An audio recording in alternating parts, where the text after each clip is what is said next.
After nearly a 3-hour meeting, the Missouri Peace Officer Standards and Training Commission voted to make 3 changes when it comes to officer training. They also voted to start looking into mandating law enforcement agencies to conduct background checks on officers.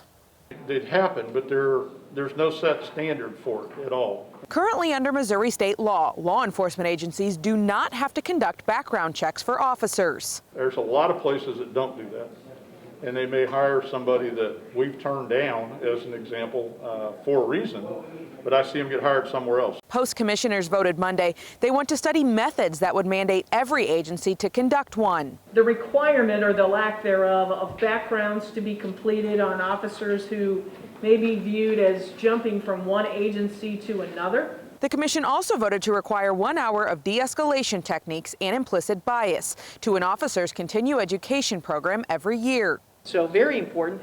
I think if you look at policing across the nation, one of the things is community engagement. Another new addition, officers in training have to learn about the history of policing in minority communities. Right now we have issues between law enforcement and minorities, and this is not something new. This has been going on for a long time. There's no law that's going to pass that's going to fix this. These changes come after more than 2,000 Missourians and law enforcement officers completed a survey. I think those responses are reflective of the citizens that we serve, and we try to provide services that they, number one, want, and in a way that they're appreciative of receiving those. Post Chairman Sheriff Mark Owen says the commission is not done reviewing the survey. Our hopes are to revisit the survey and just analyze it and see if additional changes are made or are needed made. Now, the board also voted to add a new training academy right here in Jefferson City at Lincoln University. But before that's official, the Director of Public Safety has to approve it.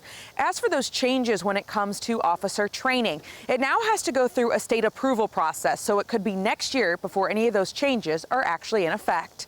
Reporting from our Missouri Capitol Bureau, I'm Emily Manley.